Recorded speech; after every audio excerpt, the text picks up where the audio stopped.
Boa noite a todos, viva Cristo Rei, viva Portugal, viva a Associação As Esquinas, como é que estamos? Tudo bem? Bem dispostos? Bem-vindos aqui a mais um vídeo. Como vocês sabem, nós no nosso canal temos vindo a convidar vários ilustres que se configuram entre, entre membros ou entre elementos que possam ter um valor acrescentado para o nosso tipo de luta. E a luta da Associação As Esquinas é a mesma desde a sua fundação, estamos quase a comemorar um ano. A luta por Portugal, pela identidade portuguesa, a identidade portuguesa dos seus heróis, mitos, histórias, costumes, tradições, a sua dimensão mística, a defesa da Santa Cristandade, da Santa Igreja Católica, dos santos, do magistério. Estou aqui acompanhado pela Santíssima Mãe, e o combate assumido contra a nova ordem mundial. Hoje, dia 31 de dezembro, o último dia do ano, quero fazer este vídeo para acrescentar ao nosso espólio, ao espólio aqui da nossa associação, e eu preparei aqui um pequeno PowerPointzinho para abordar este assunto, que é a missão mística de Portugal. Qual é a missão espiritual que a nossa pátria tem e para a qual a nossa pátria foi designada, ok? Eu vou projetar o PowerPoint desde já, a partir da capa. Vamos a isso. Portanto, missão espiritual de Portugal.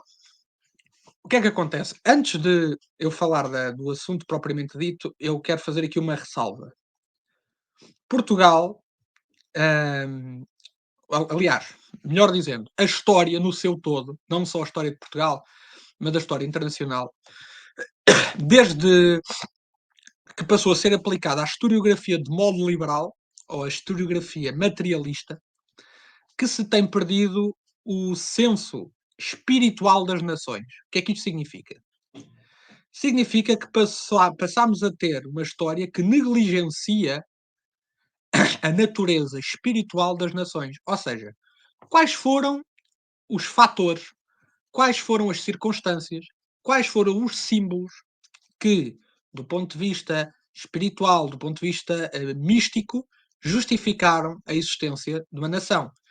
Nós passámos a olhar para as nações de forma positivista, de forma materialista. Factos históricos, hum, edifícios, geografia, tudo isso, obviamente que é muito importante para a identidade de uma nação, mas não vai ao fundo da nação, não vai ao fundo da acessão da pátria que nós amamos. Nós, um holandês, um norte-americano, um chileno, todas as pessoas devem, por inerência à sua condição humana, amar a pátria, porque o amor à pátria é um sentimento não cívico, é um sentimento não mundano, é um sentimento não secular, mas é um sentimento espiritual. Porque o amor à pátria implica uma adesão aos valores que estão na base da fundação desta. Com isto quer dizer que, pegando assim no exemplo mais conhecido por nós, que é o caso do futebol, eu em particular gosto muito de futebol, apoio a seleção nacional, vejo os jogos da seleção nacional, comovo-me com o hino, mas eu sei que o patriotismo não é aquilo. Aquilo é, podemos dizer, uma espécie de versão, uma versão mundana do patriotismo. Mas o patriotismo é muito mais profundo do que apoiar a seleção ou do que apoiar um atleta olímpico ou coisa parecida, ok? Portanto, vamos tentar dissecar, vamos tentar analisar isto.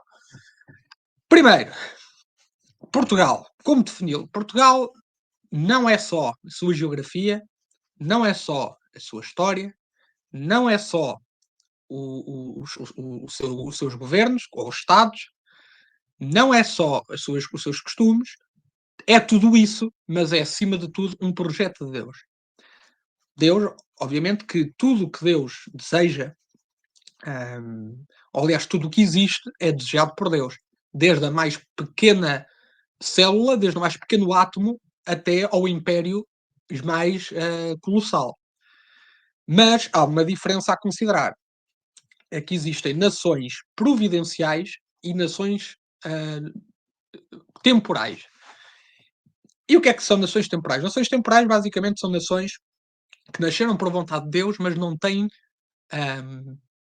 desígnios de grandeza para o cumprimento das profecias para o cumprimento da vontade providencial, da providência. As nações providenciais são nações que servem propósitos significativos, grandes, poderosos para a humanidade. Eu aqui dei alguns exemplos. Coloquei a França, a antiga França, a França medieval, a França monástica, a França de Carlos a futura a França idealizada por Carlos Magno, a França dos mosteiros, a França de Cluny, a França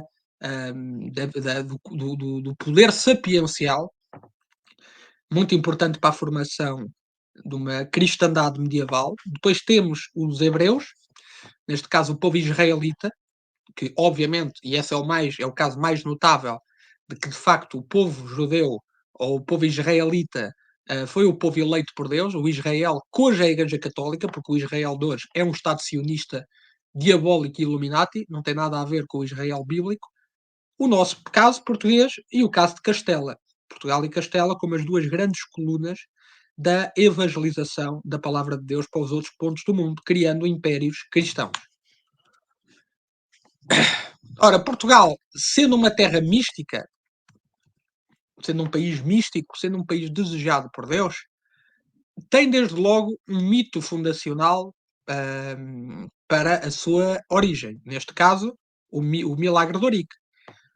Como nós passamos a admitir a história positivista do estilo do Alexandre Colano, eu prefiro admitir uma história interpretada como, por exemplo, autores modernos como o Eduardo Amarante, de que de facto o milagre de Ourique existiu, porque nós temos que fazer isto por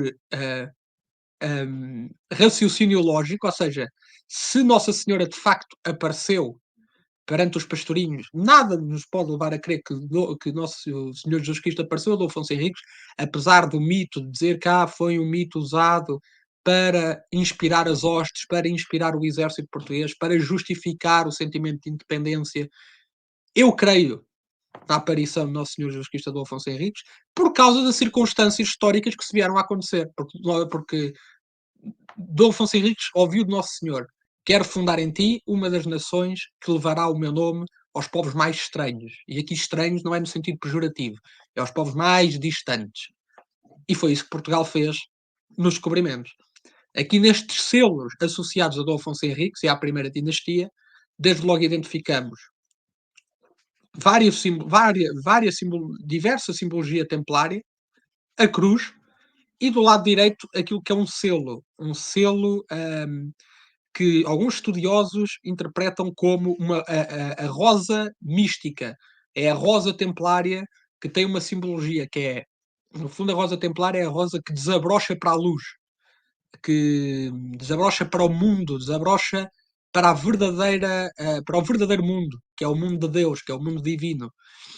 Enquanto que a rosa que não desabrocha está fechada para o mundo, a partir do momento que ela desabrocha para a luz, encontra o divino, encontra o sagrado. Portanto, obviamente que Portugal estava muito imerso nesta simbologia templária. Simbologia esta templária que encontrou em Portugal uma capital, a capital que é Tomar, considerada por alguns autores, por alguns pensadores, como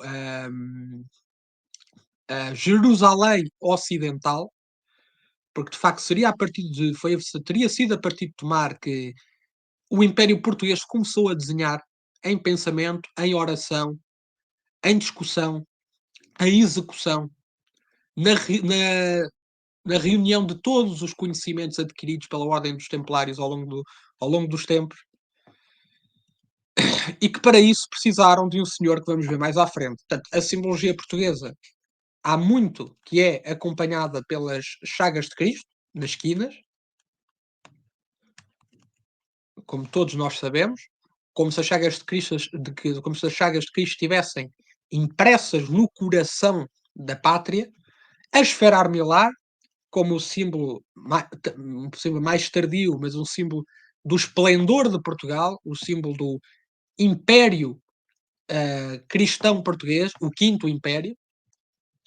Mas como é que nós sabemos que uma nação pode ser uma nação providencial? Nós identificamos isso pelos homens, pelas obras e pelos milagres. Pelos homens, desde já, como eu falei, São Bernardo de Claraval, uma figura, além de santa, importantíssima, porque estabeleceu a ligação entre os templários, o Conde Dom Henrique e depois também o Dom Afonso Henriques, nosso primeiro rei, que se armou cavaleiro em Zamora, já muito provavelmente iniciado na Ordem dos Templários.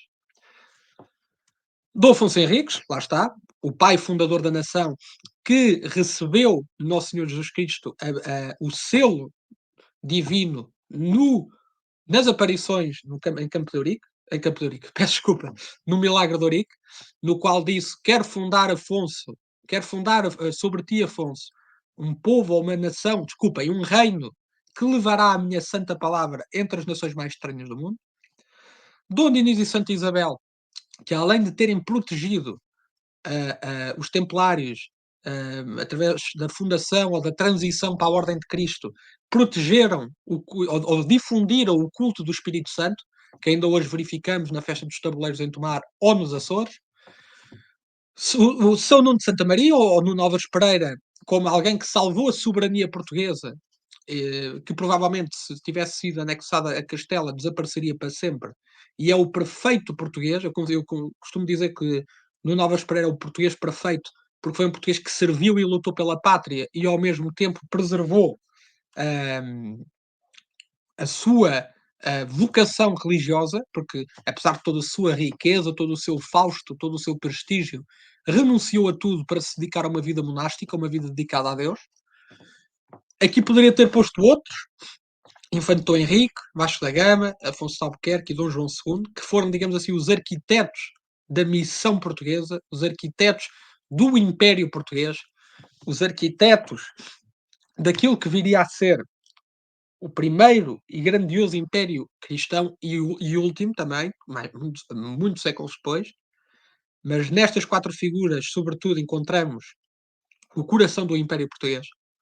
O Império Português esplendoroso na sua dimensão, glorioso na sua missão, obediente às palavras de Deus, imenso no seu farol civilizacional, incomparável em toda a história.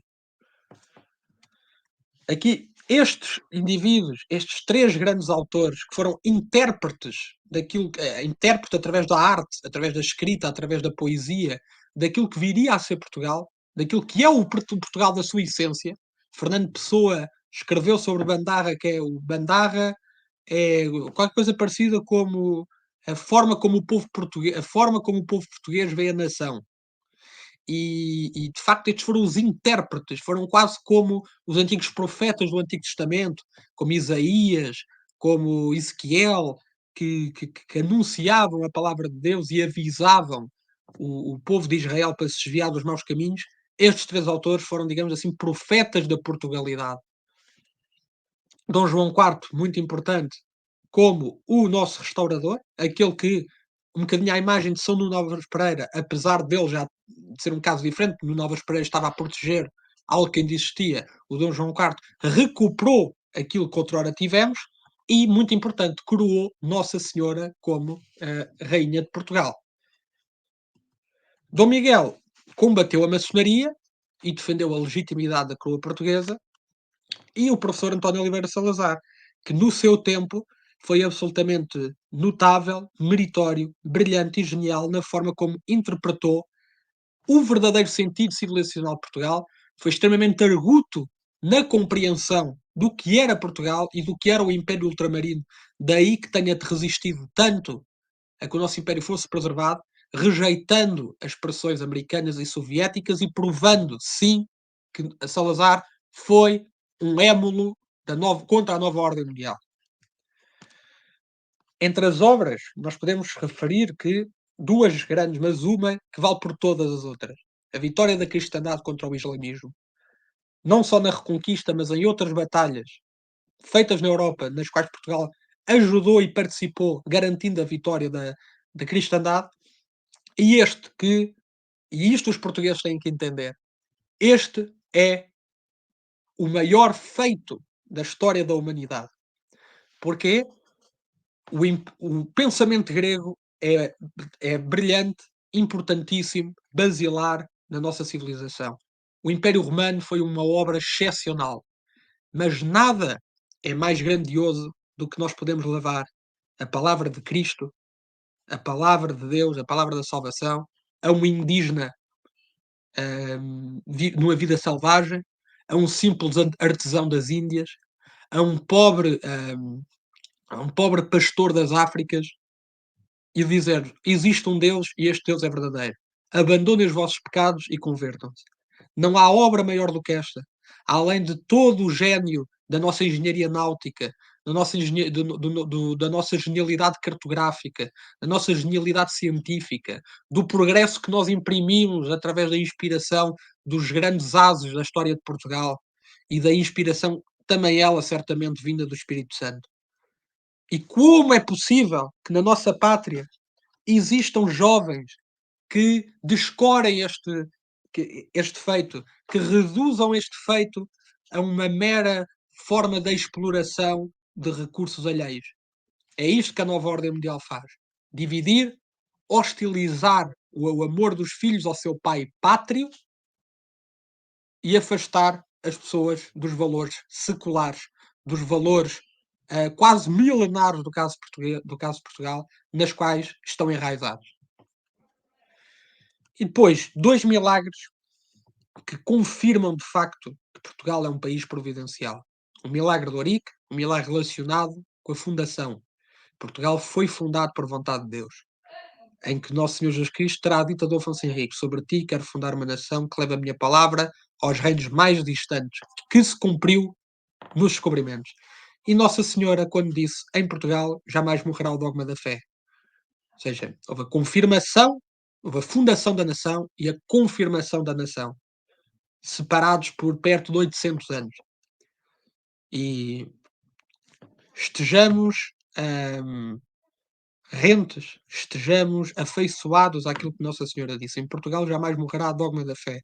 E todos os émulos, todos os antagonistas, todos aqueles traidores da pátria que desde 1974 tentam provocar a nossa, tentam fazer o buraco para a nossa sepultura, cospem nos símbolos institucionais, ignoram os heróis, desvalorizam os feitos, maltratam os gloriosos.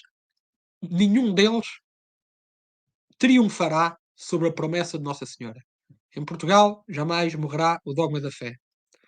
Desejo-vos a todos um santo e continuação de um santo e feliz Natal, um feliz, próspero e saudável ano novo na presença de Nosso Senhor Jesus Cristo, de Santa Maria, e por favor, sejam devotos à própria pátria e incentivem o sentimento pátrio aos vossos filhos. Que assim seja.